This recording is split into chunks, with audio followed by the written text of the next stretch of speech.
নারীদেরকে ছোট্ট জিনিস দিলে এটারে বড় করে দেয়। নারীদেরকে ভ্রূণ দিলে, শুক্রাণু দিলে নারী এটারে বাচ্চা বাচ্চা হিসেবে উপহার দেয়, ঠিক কিনা? বিয়ের মাধ্যমে স্বামী যখন তার শুক্রাণু তার স্ত্রীকে উপহার দেয়, স্ত্রী রিটার্নে কি উপহার দেয়? ফুল ফর্ম বেবি, মানব সন্তান। দেখছেন, আপনি দিলেন একটু, কুনি দিছে বিশাল। আপনি যদি নারীকে বাজার এনে দেন, নারী এটাকে সুস্বাদু খাবারে রূপান্তর করে দেয়। আপনি তাকে একটা মুচকি হাসি দিয়ে দেন, সে তার কলিজা দিয়ে দেয়। কিন্তু যদি আপনি তার মনে কষ্ট দেন, সে আপনার জীবনকে জাহান্নাম বানায়া দেয়। খবর আছে, নারীর মন বুঝতে পারলে নেয়ামত, বুঝতে না পারলে কিয়ামত, ঠিক কিনা বলেন? নারী যে কত সম্মানিত, নারীর এটা বুঝেই নাই।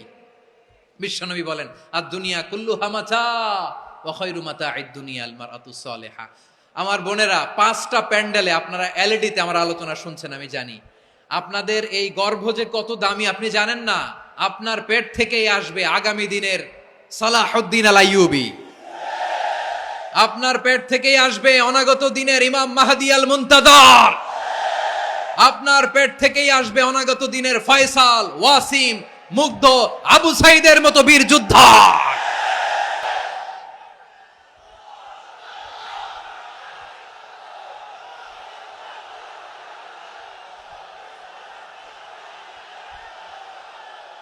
আমার প্রিয় বোনেরা, আমার প্রিয় বোনেরা, বিশ্বনবীর কথার ওজন খেয়াল করেন। আর দুনিয়া কুল্লুহা মাতা ওয়া খায়রু মাতা'আদ দুনিয়া আল মারআতুস সালিহা। দুনিয়ার সবকিছুই অ্যাসেট, এর মধ্যে সবচেয়ে দামি অ্যাসেট নেককার নারী। আপনার গর্ভ যে কত দামি আপনি জানেন না। নিজের সময়টাকে কাজে লাগান, কোরআন পড়েন, সুন্নাহ পড়েন। আপনার অনেক দায়িত্ব ঘরে। You are the MD of your family. একটা family it's a very big institution. পরিবার একটা অনেক বড় প্রতিষ্ঠান। And you are the MD of your institution. আপনি এই পরিবারের MD, managing director of your family.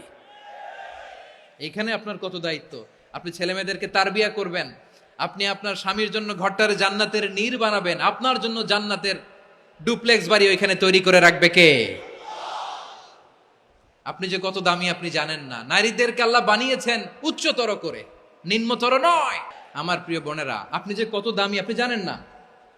জানেন না আপনি কত দামি, অনেক দামি আপনি।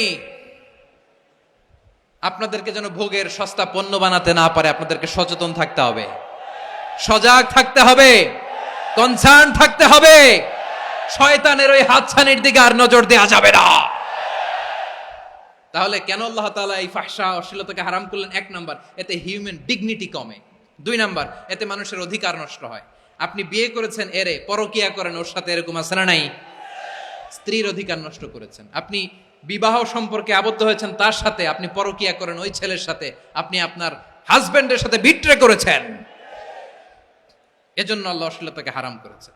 অশ্লীলতাকে হারাম করার আরেকটা কারণ হচ্ছে আল্লাহ তাআলা এই হিউম্যান জেনারেশনকে এটাকে প্রিজার্ভ করতে চায়।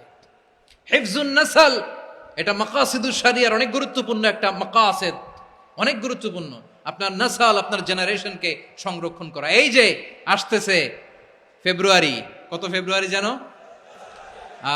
এটা কি বিশ্ব ভালোবাসা দিবস? হ্যাঁ, কি দিবস? এই বিশ্ব ভালোবাসা দিবসের সাথে মুসলমানদের কোনো সম্পর্ক নাই। আমার প্রিয় ভাইরা, এই যে আপনি অবৈধ সম্পর্কে জড়ালেন, কেন আল্লাহ অশ্লীলতাকে হারাম করেছে দেখেন। বলতেছিলাম যে এটা আপনার নাসল, আপনার জেনারেশন, আপনার লিনিয়েজ, আপনার বংশকে প্রিজার্ভ করা। কে কার বাবা, কে কার মা, বাবা মা জানা, প্রজন্মকে প্রিজার্ভ করা, এটা ইসলাম ওয়াজিব করে দিয়েছে।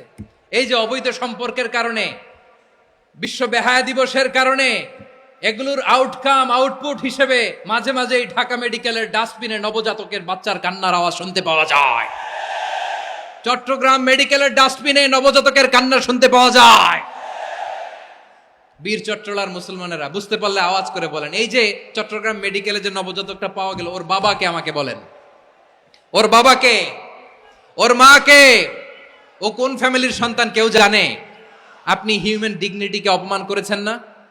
আপনি তার ভবিষ্যৎকে অন্ধকার করেছেন না?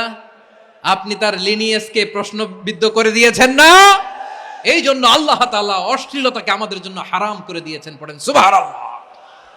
এজন্য রাব্বুল আলামিন বলেন, কুল ইন্নামা حرم ربي الفواحش ما ظهر منها وما بطن, প্রকাশ্য অপ্রকাশ্য সব অশ্লীলতাকে হারাম ঘোষণা করে দিয়েছে কে? আবার দুনিয়ার বুকে যারা অশ্লীলতার প্রসার করে তাদের জন্য শাস্তি মজুদ রেখেছে কে?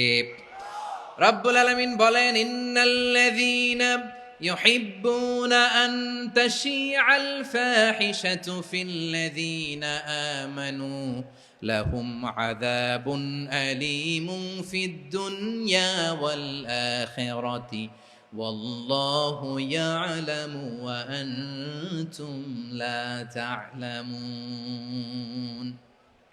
নিশ্চয়ই যারা বিশ্বাসীদের মাঝে অশ্লীলতার প্রচার প্রসার করতে চায় তাদের জন্য আমি মর্মন্তুদ শাস্তি প্রস্তুত করে রেখেছি, দুনিয়াতেও রেখেছি, আখিরাতেও রেখেছি। ঘোষণাটা কার?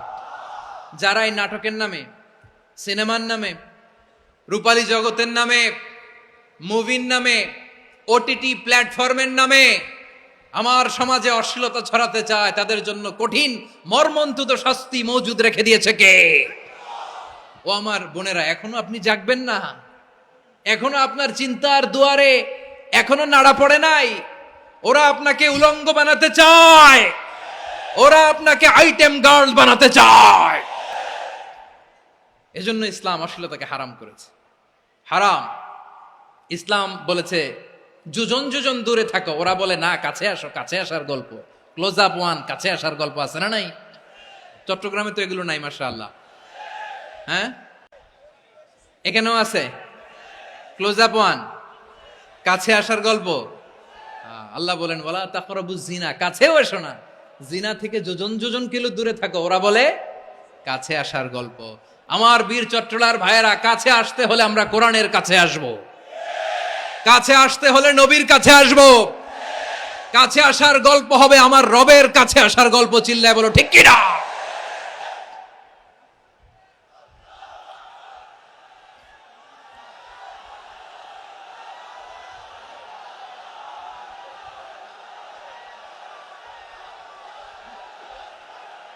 বসুন বসুন আমার ভাইয়েরা। তাহলে অশ্লীলতার সাথে আমাদের কোনো সম্পর্ক? সবাই বলতে পারেননি, আওয়াজ করে বলুন, অশ্লীলতার সাথে আমাদের কোনো সম্পর্ক? আমরা এই সমস্ত ক্লোজ আপ ওয়ান, কাছে আসার গল্পের প্রোগ্রামে যাব? আমরা কোন ধরনের অশ্লীল কন্টেন্ট সোশ্যাল মিডিয়ায়, টিভিতে দেখব? কি যুগ যে আমরা কাটাচ্ছি আপনি কল্পনা করতে পারবেন না। পর্ন ইন্ডাস্ট্রি, নারী পুরুষের বস্ত্রহীন যুগল দৃশ্য, এটাকে দিয়ে ওরা কোটি ডলারের ইন্ডাস্ট্রি বানিয়েছে। পুরো মানব ইতিহাসে এরকম জঘন্য সময় মানব ইতিহাস পার করে নাই। পর্ন এটা ইন্ডাস্ট্রি হয়ে গেছে। আমাদের এই যুবকগুলো, জেনজিগুলো, ওদের চরিত্র বাঁচাবে কি করে? কেমন করে হেফাজত করবে ওদের এই মূল্যবান চরিত্র? আমার প্রিয় ভাইরা, সুস্থ পুরুষ তার বায়োলজিক্যাল গ্রোথকে হরমোন দিয়ে স্টপ করে দিয়ে সে সার্জারি করে নারী হতে চায়। সুস্থ নারী পুরুষ হতে চায়। পুরুষ পুরুষের প্রতি সেক্সুয়ালি আকর্ষণ বোধ করে। এটা লূত আলাইহিস সালামের কওমের মধ্যে ছিল। এটাকেও আল্লাহ কোরআনে ফাহিশা বলেছেন। ওয়ালুতান ইয ক্বালা লিকওমিহি আতাতুনাল ফাহিশাতা মা সাবাকাকুম বিহা মিন আহাদিম মিনাল আলামিন। লূত আলাইহিস সালাম বললেন, তোমরা কি এমন এক অশ্লীল কার্যক্রমে ডুব দিলে নাকি যেটা গোটা বিশ্বের কেউ কখনো করে নাই? তোমরাই প্রথম করেছো। পড়েন নাউযুবিল্লাহ।